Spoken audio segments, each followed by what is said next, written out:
GFM 투자연구소의 이진우 소장과 함께합니다. 어서 오세요. 네, 안녕하세요. 네, 일단 코로나19 확산자가 급증을 하고 있다라는 소식이 악재가 됐는데 시장에서는 최근에 대선 과정에서 바이든의 선전이 또 시장 투자자들을 좀 움츠리게 하는 것이다. 이런 분석도 있더라고요. 어떻게 평가를 하세요? 예, 지금 뭐 외신을 봐서는 제일 큰 이유는 시장이 갑자기 이제 코로나 바이러스 재확산 부분에 대해서 이제 겁을 먹기 시작했다. 그게 네. 이제 눈에 들어오기 시작한 거예요. 예. 그 얘기도 있고, 뿐 아니라 어제 몇 가지가 겹쳤죠. IMF가 내놓은 경제 전망 보고서가 안 좋았죠. 또 이렇게 안 좋았고, 지금 경비랭크 말씀하신 그 부분도 바이든이 지금 여론조사로 봐서는 거의 뭐 트럼프 대통령의 재선은 물 건너가는 분위기. 그러게요. 이런 것들이 있는데 몇 가지 한번 살펴보실까요? 자, 이거 한번 보시죠. 자, CNBC 화면에서 한번 캡처해 봅니다. 지금 위에는 지금 유럽장이에요. 보시다시피 독일 3.43%, 무슨 뭐 영국도 3%대, 프랑스도 거의 3%죠. 이태리, 그리고 스닥스 600 거의 뭐 2.78 이 정도 나왔는데 지금 이 얘기입니다. 아주 급락을 했는데 이 코로나 확진자 수가 막 증가하는 이게 이런 표현을 쓰네요. 투자자들한테 겁먹게 하고 있다는 표현을 쓰고 있죠. 자, 미국. 유럽보다는 좀 이렇게 낙폭은 뭐 상대적으로 적긴 합니다만 이게 지금 뭐 장중에 800포인트도 갔잖아요. 맞아요. 다우가. 예. 그래서 6월 11일 이후 최악의 날이었는데 결국 이 바이러스 재확산에 대한 우려가 커지고 있다는 얘기입니다. 지금 빅스 부분도 이쪽으로도 지금 상당히 빅스가 다시 뛸 것이다 쪽으로의 어떤 그 뭐 ETF 같은데 돈이 들어온다 이런 네. 얘기는 시장 내에 이른바 기관들 이런 쪽에서는 해치도 들어가고 있다는 얘기입니다. 그렇게 볼 수 있고 아까 그 화면 다시 한번 보시죠. 그 다음에 원유 시장도 마찬가지예요. 5.7%나 빠졌습니다. WTI가 브렌트도 비슷하죠. 그렇죠. 그런 상황. 자, 여기서 결국 뭐 사상 최고의 미국 내 원유 재고 그리고 팬데믹 리서전스 그리고 이게 코로나 바이러스가 재확산될까 봐 하는 이런 부분들. 자, 몇 가지 계속 이제 흐름을 보시죠. 지금 CNBC 가보면은 이렇게 화면이 뜹니다. 네. 자, 이 그림 말이에요. 이거 CNBC에 이런 식으로 다우지수 낙폭을 갖다가 장중 낙폭을 갖다가 장중이라기보다도 이렇게 뭡니까? 하루 만에 이렇게 막 빠지고 하는 이런 걸 보여주는 이런 그림이 언제 나왔는지 기억나세요? 언제요? 코로나 때 나왔나요? 아니 코로나가 아니고 2018년 2월에 2018년 2월이요? 그때 예. 무슨 일이 있었었죠? 2018년 2월에 예. 그때 사실 어떻게 보면 처음에 쿵 한번 빠지고 그리고 나서 이렇게 계속 고점 올리고 했습니다만 제 얘기는 저게 꼭 보면은 장이 그냥 이렇게 조정 차원이 아니고 네. 뭔가 좀 이렇게 심상치 않을 때 보면은 CNBC는 꼭 저런 분위기를 저렇게 장을 갖다가 예. 묘사를 해요. 지금까지 전통적으로. 네. 자, 그래서 일단 CNBC 화면에 저런 식으로 모습이 나오는 거는 반갑지가 않죠. 자, 이렇게 나오고 지금 아래쪽에 얘기는 그 얘기입니다. 연준이 2조 3천억 달러 지금까지 이렇게 제시한 거는 2조 3천억 달러입니다. 이래저래 무슨 용어도 다양했잖아요. 네, 그렇죠. 근데 지금 현재까지는 한 6%대, 채 7%도 안 썼다는 거예요. 자금 집행은. 그런 얘기고 그 얘기는 어떻게 보면은 연준이 지금까지는 말로 때웠다고도 볼 수 있고 아니면 연준이 제시한 그 모든 조건들이 그다지 시장에 뭐 유리하다고 볼 수도 없었다고도 볼 수 있고 역으로 보면 아직까지 그러면 연준이 더 풀 돈이 있겠네. 그게 어떻게 보면 로빈후드 세력들의 또 믿는 구석인지 모르겠습니다. 네. IMF 얘기 나오죠. WHO 얘기 나옵니다. 그 내용들은 이거예요. 지금 2020년 전체적으로 세계 경제를 갖다 4.9%로 두 달 전보다 더 확 낮췄습니다. 한 1.4%포인트 더 낮아졌어요. 그런 식이고 뭐 내년 가면은 좀 좋아지겠거니 하는데 내년은 내년 가봐야 되는 거고 이 중에서 선진국은 더 안 좋고요. 네. 거의 뭐 8% 경제 위축을 바라보고 있고 그런 상황에 또 아까 말씀하신 이거 지금 이제 뉴욕타임스하고 시에나 대학교에서 같이 한 여론조사인데 가장 최근 거죠. 지금 여기 50%가 나와버렸어요. 자, 여기 지금 이 14%가 소위 말하는 아직까지 부동표 아니겠습니까? 네. 저기 다 갈까요? 다 간다고 트럼프에게 다 간다 가기도 어려운 그런 상황이고 그러네요. 또 하나 어쨌거나 2016년에 브렉시트나 트럼프 대통령이 힐러리를 이겼을 때 이후로 여론조사 믿을 거 못 된다라고는 하지만 지금 최근의 여론조사는 하나의 흐름이 분명히 있는 거예요. 네. 그죠? 그렇게 되고 이것이 이제 월가에서 우리 흔히 자주 묻기를 트럼프가 재선되는 게 좋아, 바이든이 되는 게 좋아, 시장에. 사실 시장에는 트럼프가 낫죠. 예, 사실 그런 것 같아요. 월가에서 해석도 그래요. 바이든이 되면은 그동안 계속 얘기해왔던 거는 감세 정책 돌리겠다는 거거든요. 이거는 당장 기업 실적에도 부담이 되고 네. 뭐 그런 식의 이제 얘기입니다. 또 하나 아까 유럽이 낙폭이 왜 이리 컸을까 중에 자 필립 레인 22의 수석 이코노미스트예요. 22 수석 이코노미스트 뭐 예전에 뭐 블랑샤르 같은 사람 때부터 그랬습니다만 굉장히 시장에서는 귀를 쫑긋해서 듣기 마련입니다. 네. 이 사람이 하는 얘기가 어떻게 보면 수석 이코노미스트의 얘기가 22 정책으로 나타나는 경향이 크니까. 그러겠죠. 뭐 어떤 발언인가 하면은 최근 몇 주 나타난 경기 지표의 초기 반등 폭이 굉장히 좋았잖아요. 어지간하면 뭐 V자였잖아요. 그렇죠. 뭐 PMI 같은 것들. 뭐 그런데 이게 경기 회복의 견고함이나 속도에 대해서 반드시 좋은 지침은 아닐 것이다. 실제 오래 걸릴 것이다 이 얘기입니다. 제대로 코로나 이전의 경제 수준으로 돌아가기에는. 그래서 최근 경제 지표가 V자 반등 보이는 것에 대한 확대 해석을 좀 경계하는 발언이었죠. 또 이제 뭐 헬리콥터 머니와 관련해서도 뭐 네. 언급이 있었나 봐요. 현재의 저금리와 넉넉한 유동성 환경을 감안할 때 혹자들은 굉장히 헬리콥터 머니가 이점이 있다 이렇게 하는데 실제 그렇게 크지는 않을 것 같다 해서 약간은 뭐 당장 지금도 뭐 헬리콥터 머니에 가까운 성격이긴 합니다만 그렇죠. 그런 상황이고 또 이 표현 현재 ECB가 단행하고 있는 팬데믹 QE 이 PPP 이것도 임시 방편인 만큼 위기가 종식됐을 때 추가 개입도 중단된다. 이랬더니만 조금 시장이 생각하기에는 이거 그저 주는 돈 아니었어? 여기에 대해서 그리고 결국은 어제 IMF의 그 보고서에서 또 추가적으로 그게 나옵니다. 부채에 대한 어떤 경계감이에요. 네. GDP 대비 뭐 각국의 국가 부채.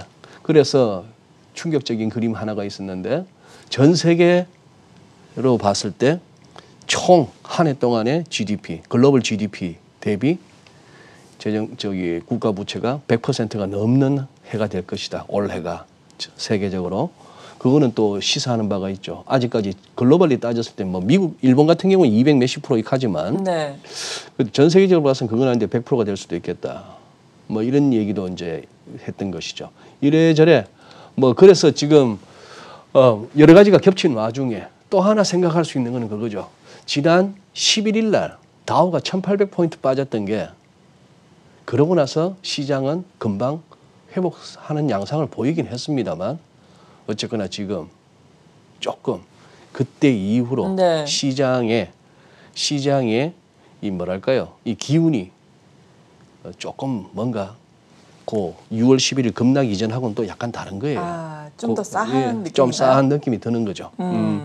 그런데 문제는 앞서서도 말씀드린 것처럼 미국 내 여러 주에서 코로나19 확진자 수가 급증을 하고 있다 이런 부분이잖아요. 그래요. 사실 뭐 이게 비단 미국 얘기뿐만 아니고 남미에서도 급증하고 있고 전 세계적으로 그런데 이 부분은 어떨까요? 네, 그냥 어제 제가 그냥 이렇게 한번 해봤습니다. 네. 뭐 제가 보고 있는 인포맥스 화면에서 이제 한번 코로나 확진이라고 한번 검색을 해봤어요. 네. 그래서 어제 나온 기사들 중에 눈에 띄는 것들만 한번 정리해 봅니다. 이란 하루 사망이 하루에만 133명. 그래서 지금 신규 확진자도 이렇게 확 늘고 있죠. 이런 그렇죠. 식이고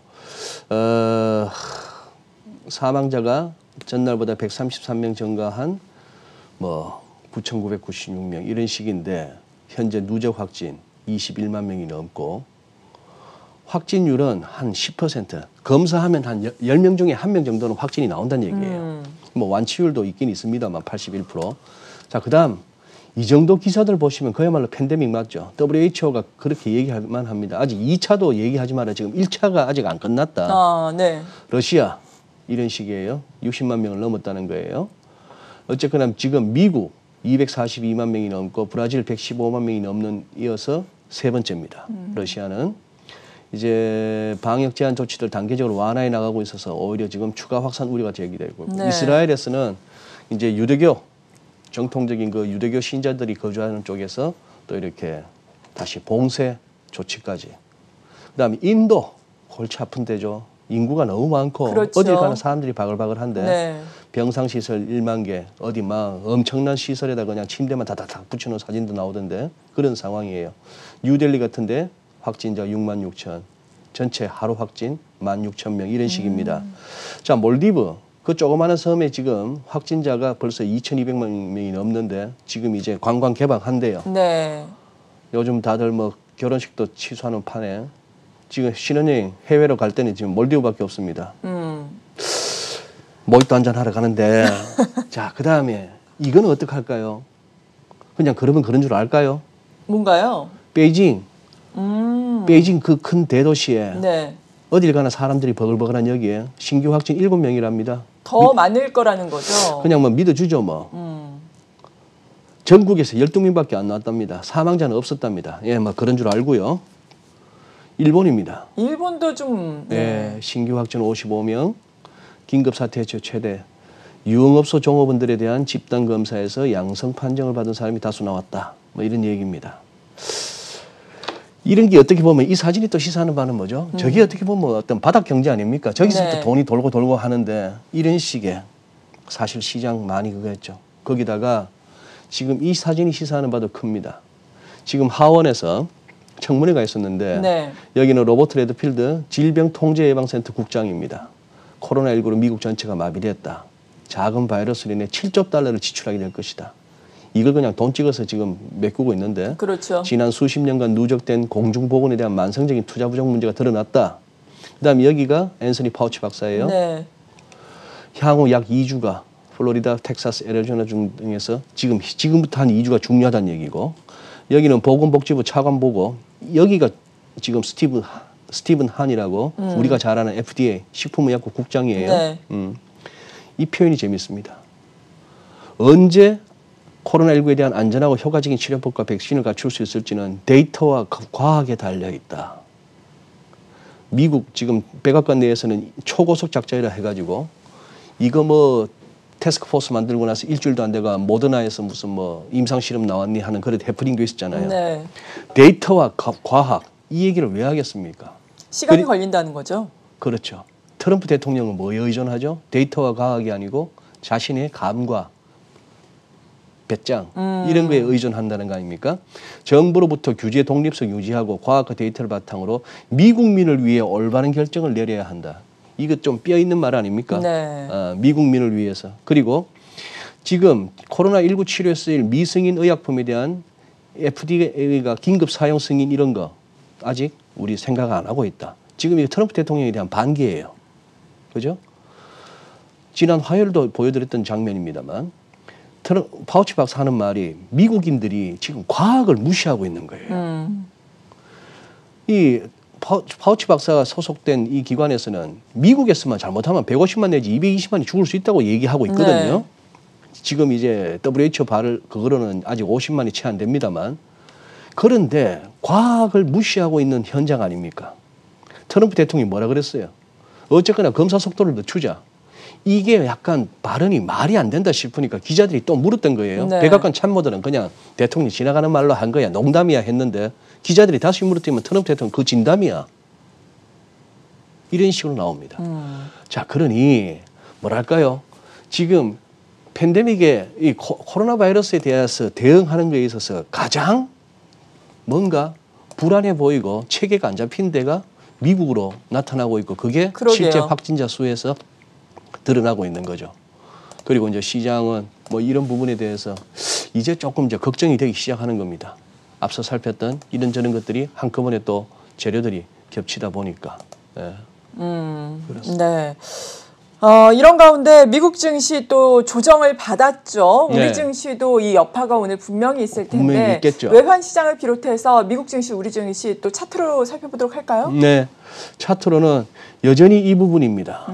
여전히 이 부분인데 어쨌거나 지난 6월 11일 날 발생했던 이 갭은 크다고 말씀드렸어요. 네. 그리고 이 부분이 언제 곧 채워지느냐가 상당히 중요합니다. 이게 채워지지 않고 여기서 결국 흘러내리는 쪽으로 간다면은 이 부분은 그야말로 기술적 분석 교과서에서 말하는 섬골 반전으로 귀결될 가능성이 크다는 얘기죠. 네. 그런 상황이고 지금 여러 가지 변곡점에 접어들었다는 어떤 시그널. 자, 이때 이게 청신호라면 말이죠. 이 정도 RSI가 이 정도 빠져서 이 정도 국면이 청신호였다면, 그리고 개인 투자자들이 대거 뛰어들면서 거래량 늘었죠. 그렇다면 이 정도 또 RSI 과매수 국면은 사실 우리가 경계해야 되는 시점입니다. 그런데 이때도 지금 현재로서는 뭐 득달같이 조금만 밀리면은 저가 매수가 들어오고 하는 게 미국과 우리의 현실인데 조금 이게 살펴볼 필요가 있죠. 나스닥도 마찬가지입니다. 지금 보시면은 고점 경신은 했어요. 고점 경신은 했습니다만 거래량도 MACD도 RSI도 지금 기술적 지표 자체는 조금 쉬어가야 된다는 얘기를 하고 있는 중이죠. 올라갔더니만 십자, 올라갔더니만 윗꼬리, 네. 뭐 이런 식의 모습이라서 기술적으로는 분명 지금 조심해야 되는 구간인 것은 분명합니다. 여기서 밀리면은 하루 이틀도 못 기다리고 장중 낙폭만 커지면 이렇게 또 지금 미국이나 어디나 할 것 없이 개인들이 또 뭐 저가 매수 들어오고 하는 게 지금까지의 흐름이었는데, 그렇죠. 오늘도 아마 그렇게 전개될 것 같아요. 네. 오늘도 전개될 것 같은데 글쎄요. 지금 여러 가지 상황으로 봤을 때 그렇게 서두르지 않으셔도 될 것 같습니다. 예를 들어서 지금 이미 차익 실현을 많이 이룬 분들도 있을 거 아니에요. 네. 그렇다면은 충분히 또 조정을 기다렸다 들어가도 되는 시점이 아닌가 싶고, 환율도 뭐 어제 1,200원을 살짝 하회했습니다만 오늘은 분위기가 또 NDFC에서 봐서는 7원 정도 또 위로 한 1,206원대에서 시작하는 그렇죠. 그런 상황이죠. 뭐 북한 때문에 뭐 환율이 북한과의 긴장 고조 때문에 환율이 좀 올랐다가 뭐 긴장 뭐 트럼프 김정은 한마디에 또 뭐 긴장이 눈 녹듯이 녹아서 또 환율이 떨어져. 다 필요 없는 얘기고 쓸데없는 얘기고요. 북한 얘기는 하지 마시죠. 네. 시장에서.